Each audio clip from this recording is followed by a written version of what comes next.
శ్రీ సాయిరాం. భగవాన్ శ్రీ సత్యసాయి బాబా వారు రచించిన రామకథ రసవాహిని ద్వితీయ భాగము సంజీవిని పర్వతము 10వ ప్రకరణము 24వ రోజు. తలలేని కుంభకర్ణుని దేహము పరుగిడుచుండుట చూచి రాముడు మరొక బాణము ప్రయోగించి మొండెమును 2 ముక్కలు చేసెను. అంత వాని శరీరము నుండి వెడలిన కాంతి రామునిలో చేరెను. జపతపములు లేకయే రాక్షసుడు ముక్తి నొందెను. ఈ ప్రకారము జగదేక వీరుడు రణరంగమున ప్రకాశించుచుండెను. రాముని ముఖారవిందమును స్వేదబిందువులు శోభించెను. కుంభకర్ణుని రక్తబిందువులు శరీరముపై పడి కమలములపై నీరు నిలిచినట్టులా కాంతితో ప్రకాశించెను. అంత సాయం సమయమయ్యను. ఉభయపక్షముల వారును హోరాహోరీగా పోరాడి విరమించిరి. రామానుగ్రహముతో వానర బలము అధికమయ్యను. తృణముల వలన అగ్ని ప్రజ్వరిల్లు విధమున వానరులు విజృంభించిరి. అహోరాత్రములు రాక్షసులు నశించిరి.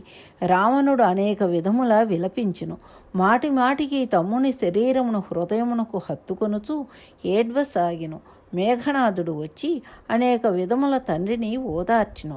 రేపటి దినమున నా ప్రతాపమును చూపింతును. ఒక్క క్షణములో వానర సైన్యమును రూపుమాపుదును. నేటి దుఃఖమునకు మించిన ఆనందమును అందింతును అని వ్యర్థమగు మాటలెన్నియో చెప్పదొచ్చెను. ఇంతలో తెల్లవారెను. వానర బల్లూకములు నగరమును ముట్టడించిన చారుల ద్వారా తెలిసెను.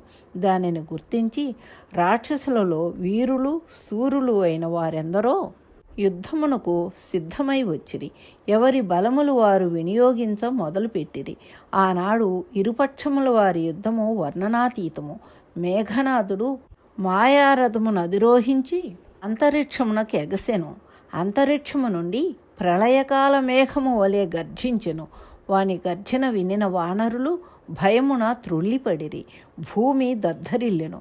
ఒక్క క్షణంలో మాయసీతను కల్పించి దానిని రథము మీద పెట్టుకొని రణరంగమునకు వచ్చెను. దానిని మొదట వాయుపుత్రుడు చూచెను. అంతలో మేఘనాథుడు, ఓరి హనుమ, ఎవరి నిమిత్తమై మీరు యుద్ధమును చేయుచుంటిరో ఆ జానకిని చంపుచున్నాను చూడుము. ఈమె సంహారముతో యుద్ధము సమాప్తి కాగలదు అని పలికి కత్తిని తీసి ఆ మాయసీతను 2 ముక్కలు చేసి క్రిందకు విసిరెను. హనుమంతుడు పట్టలేని కోపముతో వానరయోధులను పిలిచి, మీ ప్రాణములపై ఆశలు వదిలి యుద్ధము చేసి రాక్షసులను హతమార్చుడు అని హెచ్చరించెను. వానరులు ఘోరముగా యుద్ధము చేసిరి. వానరుల భార్యకి రాక్షసులు నిలవలేక లంకలో ప్రవేశించిరి. ఆ క్షణముననే హనుమంతుడు రాముని చెంతకు పరుగిడి వచ్చి మేఘనాథుడు చేసిన దుర్వ్యాపారమును తెలిపెను. శ్రీరాముడు ఆ మాటను వినగనే విచారించినట్టుల నటన చేసెను. అది మాయసీతయని రామునకు తెలియకపోలేదు. కానీ సామాన్య మానవుని వలె కొంత లీల గావించెను. లక్ష్మణుడు కూడా విచారపడి, సీత లేనప్పుడు మనకి యుద్ధమేలా అని, అట్టి లోకమాత లేని ఈ లోకము నాకెందుకని దుఃఖించెను. ఈ వార్త విని విభీషణుడు వచ్చి శ్రీరామునకు నమస్కరించి, ఓ నాథా, తమకు తెలియనిది కాదు, ఇది అంతయు అసత్యము. అతి జాగరూకతతో జానకి కాపాడుబడుచుండెను. ఆమెను రావణుడు తప్ప మరొకడు తేరి చూడలేడు. మిమ్మలను మోహింపచేయుటకు మేఘనాథుడు మాయసీతను కల్పించి దానిని సంహరించెను. మా రాక్షసులలో ఇట్టివి సర్వసామాన్యము. ఈ విషయము నాకు బాగా తెలియను అని రామలక్ష్మణులకు చెప్పెను. రాముడు లక్ష్మణుడు సంతసించి రాక్షసుల మర్మమును గుట్టు పెట్టుకొనక తెలిపిన విభీషణుని మెచ్చుకొనిరి. ఈ సత్యమును తెలుసుకొని హనుమంతుడు ప్రచన్న రూపమును ధరించి లంకలో ప్రవేశించి జానకిని చూచి వచ్చెను. జానకి క్షేమ సమాచారమును హనుమంతుడు వానరులకు తెలిపెను. అంత వానరులు సంతసించి యుద్ధమునకు నడిచిరి. మేఘనాథుడు తిరిగి వచ్చి యుద్ధము చేయనారంభించెను. ఈ సమయమున బాణములు, పరిగలు, కుర్పానములు, పరశులు, ప్రచండ పాషాణములు మొదలగు వాటిని వాడు వర్షించెను. పట్టు కొట్టు అను భయంకర శబ్దములు వానరుల చెవులు పడుచుండెను. కానీ ఎవరు ఎవరిని కొట్టిచుంటిరో వారికి తెలియదు. వానరులు బీభత్సులైరి. ఎటువైపు వెళ్ళుటకు వారికి తోచలేదు. మహాబలవంతుడగు నలుడును, నీలుడును, అంగదుడును, హనుమంతుడును సహితము దిగులు పడిరి. మేఘనాథుడు లక్ష్మణ, సుగ్రీవ, విభీషణులపై బాణములను ప్రయోగించెను. వారల శరీరములు చిల్లులు పడెను. వాటికి లేశమైనను భయపడక వారు ఎదురు తిరిగి యుద్ధము చేసిరి. అంతవాడు శ్రీరామునితో యుద్ధము చేయని ఆరంభించును. సర్పముల వంటి బాణములు మేఘనాథుడు ప్రయోగించెను. లీలామానుష సూత్రధారి కరదోషణాంతకుడు అగు రాముడు ఆ సర్పాస్త్రములకు కట్టుబడెను. యుద్ధమునకు గౌరవము వచ్చుటకు శ్రీరాముడు నాగాస్త్రముచే బంధింపబడెను. ఇది శ్రీరాముని సుగుణ చరిత్రము. మనోవాక్కాయముల చేత అతని చరిత్రను తర్కించుటకు శక్యము కాదు. శ్రీరాముడు బంధింపబడుట చేత వానరులు చికాకు పడిరి, భయభ్రాంతులకు గురి అయిరి. దీనిని మేఘనాథుడు చూచి దుర్వచనములు పలుకుచూ ప్రత్యక్షమయ్యెను. ఆ సమయమున జాంబవంతుడు వానిని చూచి, ఓరి దుష్టుడా, నిలువుము అని గర్జించెను. అతని మాటలకు మేఘనాథుడు మండిపడి, ఓ నీచుడా, నీవు వృద్ధుడువు, నిన్ను విడిచి తిని, ఛీ, నీ మాటలు నాకేమి లక్ష్యమో అని జాంబవంతుని తిట్టి ఆయనపై ఒక త్రిశూలమును ప్రయోగించెను. ఆ వచ్చుచున్న త్రిశూలమును జాంబవంతుడు ఎగిరి పట్టుకొని దానిని తిరిగి మేఘనాథుని మీదనే బలముతో విసిరెను. అది సూటిగా మేఘనాథుని హృదయమును గ్రుచ్చుకొనెను. దానితో మేఘనాథుడు గిరాగిరా తిరిగి నేల కూలెను. జాంబవంతుడు మేఘనాథుని పాదము పట్టుకొని గిరగిరా త్రిప్పి నేల కొట్టెను. ఓరి, నేను వృద్ధుడనా? ఇప్పుడు నీకు నా బలము బాగుగా తెలియను అని త్రిప్పి కొట్టెను. కానీ వానికి మరణము రాలేదు. దానిని జాంబవంతుడు చూచి బాగా త్రిప్పి లంకలోనికి విసిరెను. పడిన మేఘనాథుడు తెలివి తెచ్చుకొని తన ప్రతిజ్ఞను పూర్తి చేయలేదు కదా అని తండ్రి ముఖము చూచుటకు సిగ్గుపడెను. ఆ స్థలము విడిచి లంకలో ఒక ఉపవనమున నికుంభుల అను ఒక స్థలమున ప్రవేశించెను.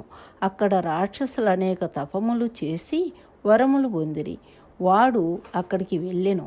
విభీషణుని నలుగురు మంత్రులు అచ్చట గుప్తవేషముతో తిరుగుచుండిరి. ఈ వృత్తాంతమును తీసుకొని వచ్చి విభీషణునకు తెలిపిరి.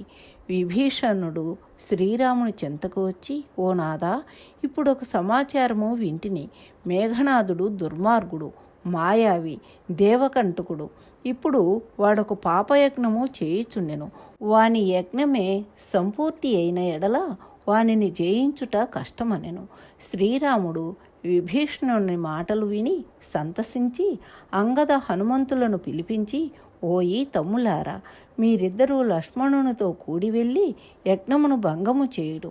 ఓ లక్ష్మణ, నీవు వానితో యుద్ధము చేసి వానిని జయింపవలెను. దేవతలందరూ దుఃఖించుచుండిరి అని ఆజ్ఞాపించగానే విభీషణుడు, సుగ్రీవుడు, జాంబవంతుడు ఈ ముగ్గురు కూడాను అనేక మంది సైన్యమును కూర్చుకొని లక్ష్మణునకు సహాయముగా వెళ్ళిరి. లక్ష్మణుడు ధనుర్బాణములు ధరించి అక్షయతూణీరములు పట్టుకొని శ్రీరామునకు నమస్కరించి రాముని స్మరించుచూ వెడలను. అంగదుడు, నలుడు, నీలుడు, మైంధుడు మొదలగు యోధులు హనుమంతుని వెంట నడిచిరి. నికుంభుల స్థలమునకు వారు వెళ్ళునప్పటికీ మేఘనాథుడు మహిష మాంసమును రుధిరమును హోమము చేయుచుండెను. ఇంతలో వీరు యజ్ఞమును ధ్వంసము చేయనారంభించిరి. అయినను వాడు దీక్షను విడువకయుండెను. అప్పుడు వారు వ్యాజస్తుతి చేయనారంభించిరి. అప్పటికిని వాడు లేవకయుండెను. ఇదే సమయమని వారు మేఘనాథుని జుట్టు పట్టుకొని వానిని పాదములతో తన్నిరి. అప్పుడు వాడు దిగ్గున లేచి త్రిశూలము పట్టుకొని వారి మీదకి వెళ్ళెను. అంగదుడు, హనుమంతుడును వానిని ఎదుర్కొనిరి. వారిని వాడు త్రిశూలముతో కొట్టెను. ఆ దెబ్బతో వారు నేలకూలిరి. లక్ష్మణుడు ఆ త్రిశూలమును 2 ముక్కలుగా తునిమెను. వాయుపుత్రుడును అంగదుడును తెలివి తెచ్చుకొని వానిని కొట్టిరి. ఆ దెబ్బలకు వాడేమాత్రము లొంగలేదు, వాటిని లక్ష్యము చేయలేదు. లక్ష్మణుడు మృత్యుతుల్యమగు బాణములు వానిపై ప్రయోగించెను. పిడుగు వంటి లక్ష్మణుని బాణములను చూచి వాడు అంతర్ధానమయ్యెను. అనేక మాయావేషములను వేసి దొంగ యుద్ధము చేయుచుండెను. లక్ష్మణుడు సహించక అమోఘములకు బాణములను సంధించి శ్రీరాముని ప్రతాపమును స్మరించి విడిచెను. ఆ బాణములు వాని హృదయమును ఛేదించి వాని ప్రాణములు తీసెను. వాడు రామ లక్ష్మణ అనుచు ప్రాణములు వీడెను. అంత్య సమయమున రామలక్ష్మణులను స్మరించుటచే అంగదుడు, హనుమంతుడు, విభీషణుడు మేఘనాథుని కొనియాడిరి. నిరాయాసముగా వాని కలేపురమును మహావీరుడు ఎత్తిపట్టుకొని లంకాద్వారము వద్ద పెట్టి వచ్చెను. లక్ష్మణుడు శ్రీరాముని చెంతకు వచ్చి నమస్కరించెను. శ్రీరాముడు ప్రసన్నుడై తమ్ముని చూచి మేఘనాథుని మరణవార్త విని తమ్ముని ముద్దాడెను. విభీషణ, హనుమంత, నల, నీల, అంగదులను చెంత చేర్చుకొని రాముడు వారలా కౌగలించుకొని వారల దేహమును సృజించెను. వారి బాధలు మటుమాయమై గాయములు ఎండిపోయెను. శ్రీరాముని ప్రసన్నతను చూచి వానరులు సంతోషించిరి. శ్రీరాముని కటాక్ష దృష్టి వానరులపై పడెను. వారల శ్రమ అంతయు క్షణములో నివారణమయ్యెను. మేఘనాథుని మరణవార్త మేఘనాథుని భార్య అయిన సులోచనకు దాసీల ద్వారా తెలిసెను. రావణుడు దుఃఖములో మునిగి క్రోధముతో పండ్లు కొరికి ఇంతకాలము ఈ చిన్న కార్యమును మేఘనాథుడు, కుంభకర్ణుడు సాధించగలరని తలంచితిని. వారి పురుషార్థమును నేను కన్నులారా చూచితిని. వానరులు చేత మేఘనాథుడు సంహరింపబడుట నాకు సిగ్గొగుచున్నది. వానరుల చేత చంపబడువారు ఏపాటి వీరులు? ఓ కులవధువు, నీవు శోకమును విడిచిపెట్టుము. నేను వారి వంటి వీరుడనని తలంచకుము.